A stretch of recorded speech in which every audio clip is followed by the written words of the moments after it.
川口健です。今日はナンバー16バファローズエプロンの中物加工をやっていきたいと思います。前回の動画でノルベージエージのすくい縫いを終えたところです。糸が極太なのですごく糸を通すの大変でしたね。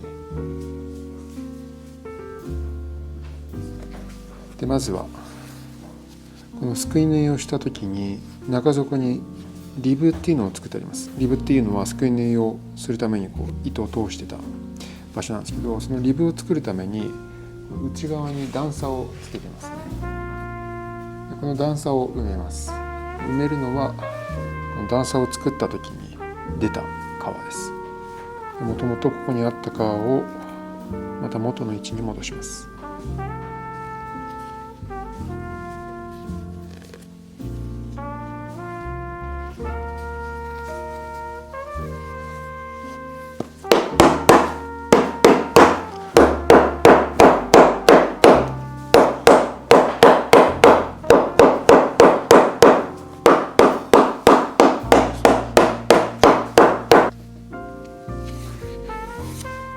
次は中物やっていくんですけど、まず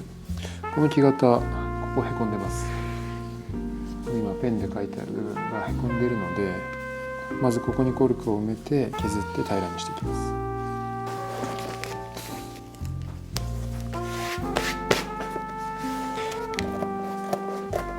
これコルクシートです。これに型取りしたマスキングテープ貼ってカットします。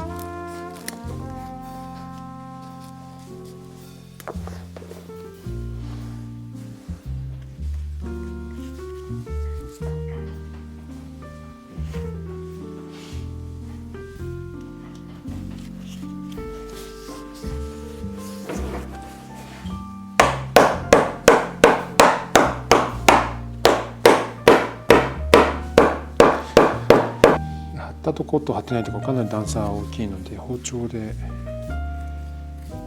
削っていきます。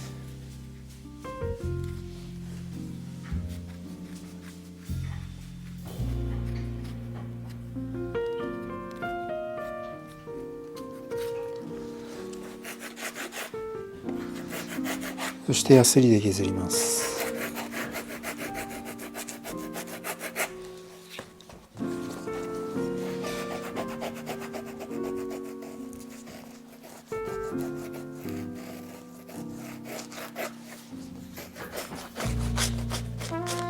次はシャンクを入れます。シャンクは竹シャンク。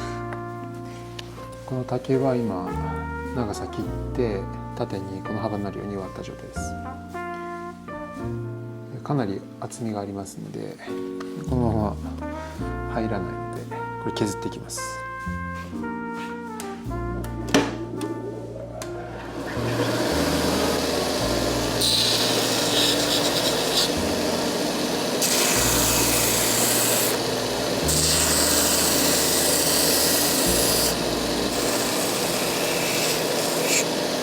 削ったシャンクは今水に少しつけてます。だいたい厚みは2から3ミリぐらい。ぐっと力を入れると少ししなる程度の硬さです。このシャンクを火で炙ります。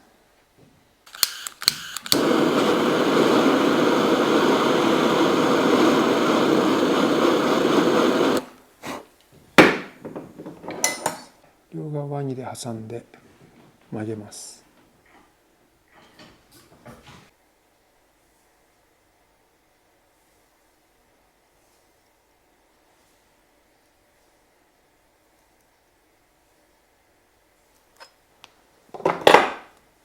こんな感じにわずかに曲がりました。今のこの曲がりはこのさっきコルクで埋めた部分に合わせるように曲げてます。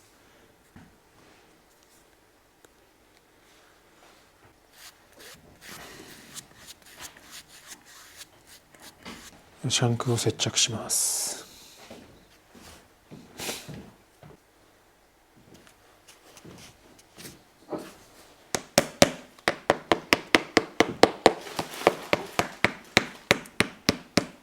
レザーシャンクをベン図から切り出したので、この竹シャンクの上にかぶせるように貼り付けます。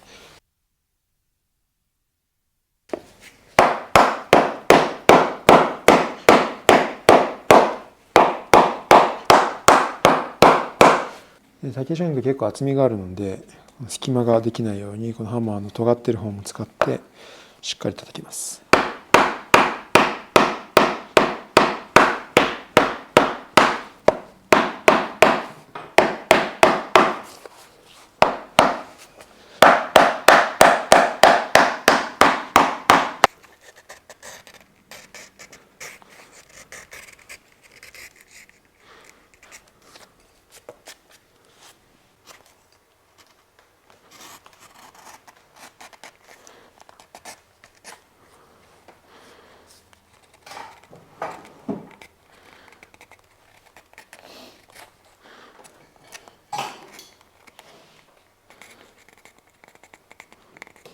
こんな感じでレザーシャンクができました。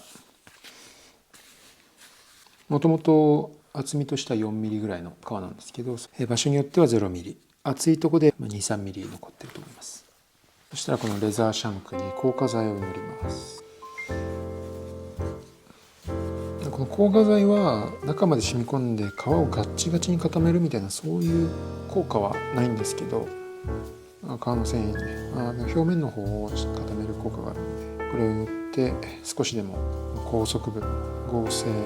しっかり足を支える力を高めます。かつ、竹シャンクとレザーですので、ある程度のしなりもあり、ビスポークとナンバーズコレクションではこういった仕様にしています。 MTO でもほぼ同じ作りですけど、シャンクが鉄です。実際そんなに履き心地変わんないんですけど、なんか竹シャンクっていいじゃないですか。竹が自分の足を支えてくれてるっていうのが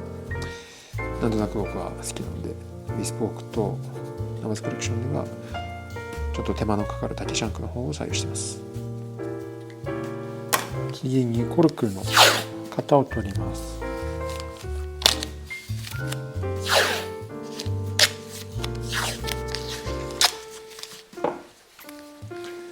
前足部、靴の前半分にはコルクを入れます。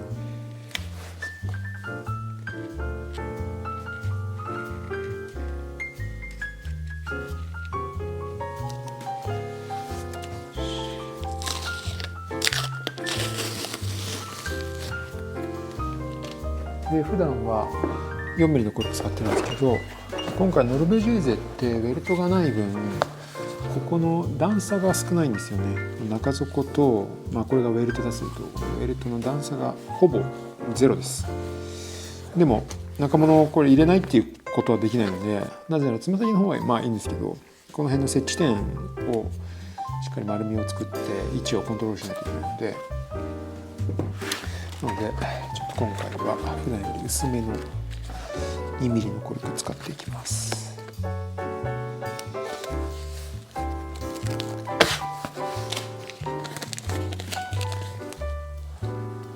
グッドイヤーだとコルクで結構クッション性を出すみたいな目的もあったりするんですけど、ハンドゾーンだとそういう考えっていうよりは、そのウェルトと中底の段差を埋めるっていう考えの方が多分役割としては大きいと思います。そこに義手の場合だと結構その歩行をするための形状を作り込むためっていう役割も大きくありますね。じゃあクッション性がグッドイヤーに比べてないのかっていうと、確かにすごく中物コルクがたくさん入っている靴に比べれば少ないです。ただグッドイヤーの靴よりも中底の厚みが言ったら倍近くありますので、グッドイヤーだと2、3ミリの中底を使ったりするところが、ハンドソーン使ってる中底の厚みは 5.5 ミリなので、そこでのクッション性っていうところがあるかなと思います。クッション性といってもなんかスポンジのようなふわふわした感触ではないですけど、地面の衝撃を和らげるっていう役割はある程度果たしてくれます。あとはですね、グッドイヤーのポイントの一つに沈み込みっていうのがありまして、コルク、中底とコルクが体重で潰れていって足に馴染んでくるっていうのがあるんですね。そのおかげで履き込むとどんどん履き心地が良くなるし、自分の足型に、合っていくんですけど、一方でちょっとその沈み込みが結構靴によって差があったりして、ものによってはワンサイズぐらい感覚として大きくなっちゃう、緩くなっちゃうっていう場合もよくあることなんですよね。ハンドソーベルトはグッドイヤーに比べるとその中物のコルクの量が少ないので、沈み込みもその分少ないです。なのでグッドイヤーのように沈み込んでフィッティングを良くしていくみたいな考えというよりは、もう木型の時点でかなりしっかり合わせておいて、で沈み込みが少ないのでそのまんまのフィッティングで長く履いても保っていられるみたいな、そういう違いがあります。これはグッドイヤーまでもね、そんなにフィッティング変わらないものもあるし、逆にハンドソーンでもねだいぶ緩くなったりするものもあるんで、ものにはよりますね。一概には言えないんですが、傾向としてそんな感じがあります。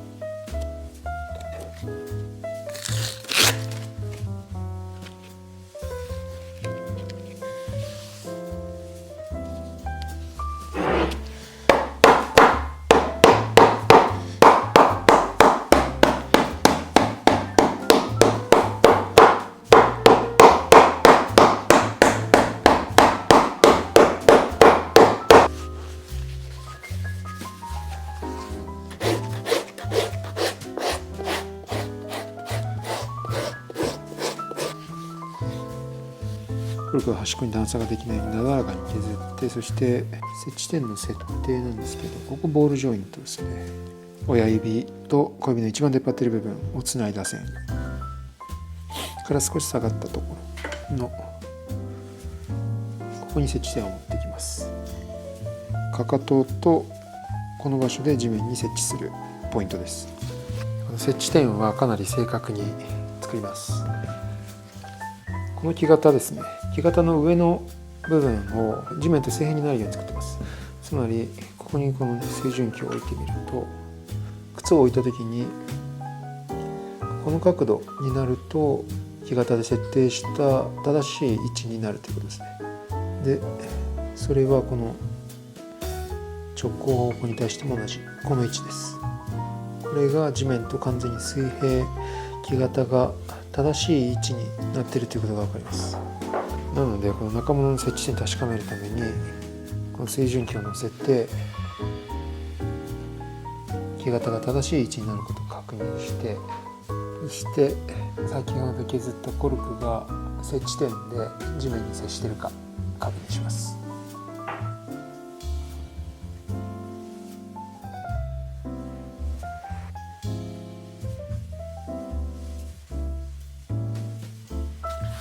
さらにここの接地点より前の部分ですね、真っ平らに削ってるわけじゃなくて少し丸みをつけてます。最後にこの靴鉢巻きをつけます。普段鉢巻きはソールを貼った後に積み上げの前に貼るんですけど、今回カジュアルな感じなので先に鉢巻きを貼っていきます。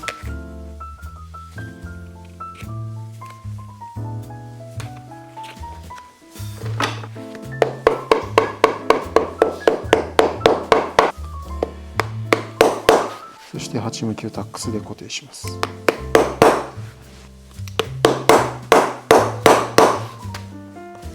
はい、ということで中物の加工が終わりました。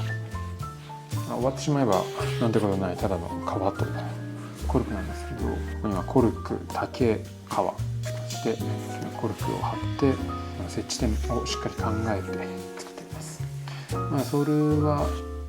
この中物はソール貼り付けて付属縫っちゃって、完全に見えなくなっちゃうんですけど、履き心地にかなり大きく作用する重要なポイントなので、手製靴ならではかもしれないです。しっかり作り込んでいます。この靴はモカ縫いとスクリーンがかなり特徴的な靴ですよね。なので出し縫いも少し特徴的な感じでやっていきたいと思います。それではまた。